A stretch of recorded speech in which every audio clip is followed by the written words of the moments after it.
Hello friend, કેમ છો બધા? જય માતાજી, જય સ્વામિનારાયણ, જય શ્રી કૃષ્ણ. આજે અમે નવા ઘરમાં રસોઈ બનાવવાની શરૂઆત કરીશું. એટલે સૌથી પહેલા તો માતાજીની લાપસી જ કરવાની છે. ઘરે હજુ ગેસ આવ્યો નથી અને ગેસ લાઈન પણ શરૂ થઈ નથી, એટલે મોનિક આવડો ચૂલો લઈ આવ્યા છે. હવે એમાં હું લાપસી અને બાકી મગનું શાક ને બધું બનાવીશ. મોનિક જોવે છે કે હું લાપસી કઈ રીતે બનાવું છું. એને પણ શીખવી છે કે લાપસી કઈ રીતે બને છે. તો સૌથી પહેલા હું ગોળ લઈશ. હવે ગોળ હું ઓલો ડબ્બાનો લાવી નહોતી, એટલે મેં ડાયરેક્ટ ઓલા ખાંગડા ગોળ આવે હું લઈને આવી હતી. તો હવે એને સાથે સાથે ખમણીને પછી એનું પાણી કરીશ અને લાપસીનું આંધણ મૂકીશ. મેં મોનિકને કંઈક લેવા મોકલ્યા અને હું એ ગોળ ગળે એની રાહ જોતી ઊભી રહી છું. અને હજુ બસ ગોળ ગળે છે એટલે હું ગૌણી તૈયાર કરીશ અને હવે ગૌણીથી ગાળીશ. મોનિક તેનું કામ પતાવીને આવી ગયા છે. હવે મને બતાવે છે કે આ વસ્તુ તો અહીંયા છે. કઈ નઈ, હવે હું એ વસ્તુ લઈ લઈશ અને હું મારા કામ ઉપર લાગી જઈશ ફરી. હવે ગૌણીમાં ગોળ ગળાઈ ગયો છે એટલે મસ્ત પાણી તૈયાર થઈ ગયું છે. હવે બસ ગેસ શરૂ કરીને હું લાપસીનું આંધણ મૂકી દઈશ.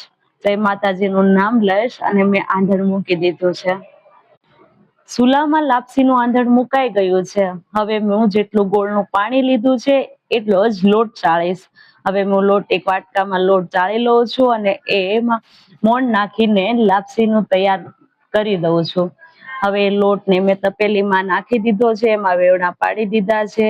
આ બાજુ મોનિક આવ જાવ કરે છે. એને મેં કહી દીધું છે કે માપ પ્રમાણે લાપસી કરીએ તો જ પરફેક્ટ લાપસી થાય, બાકી લાપસી થતી નથી.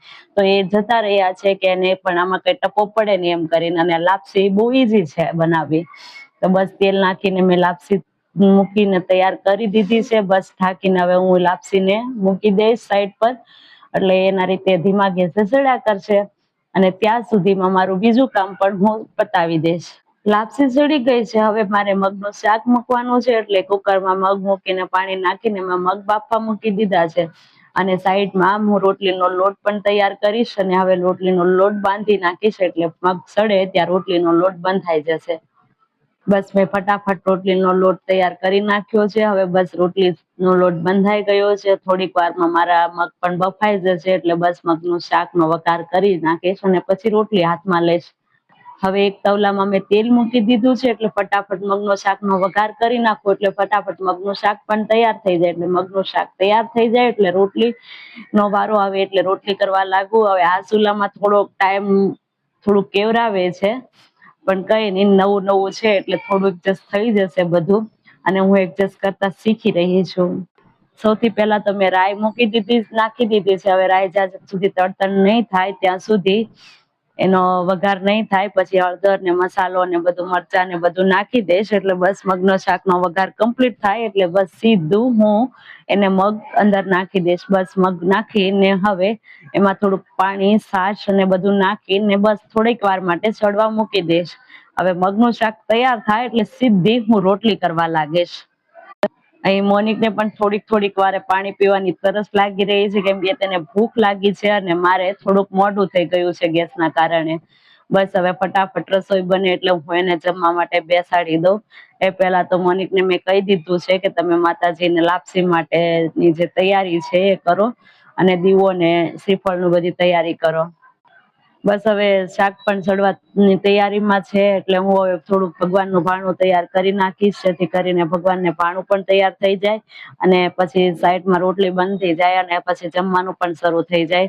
બંને કામ એક સાથે થઈ જાય. બસ મોનિક પણ જવારવા લાપસી બેસી ગયા છે, તો મેં એને ડીશમાં એક લાપસી તૈયાર કરીને એમાં ઘી નાખીને આપી દઉં છું, એટલે એનું કામ કરતા થાય.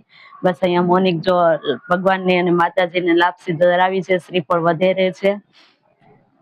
અહીં મોનિક ભગવાનને પ્રાર્થના કરી રહ્યા છે, માતાજીને પ્રાર્થના કરી રહ્યા છે કે હે મારી, અમારા ઘરનું આ પહેલું અનાજ બન્યું છે, તો તમે પ્રેમથી આરોગો અને અમારા ઘરની રક્ષા કરો. માતાજીનો દીવો કરી નાખ્યો છે. હવે શ્રીફળ વધેરશે અને શ્રીફળ વધેરી ફરી ભગવાનને પ્રાર્થના કરી રહ્યા છે. અને આ બાજુ મારું રોટલી વણવાનું શરૂ થઈ ગયું છે. રાધે રાધે. ફરી મળીશું નવા બ્લોગ સાથે.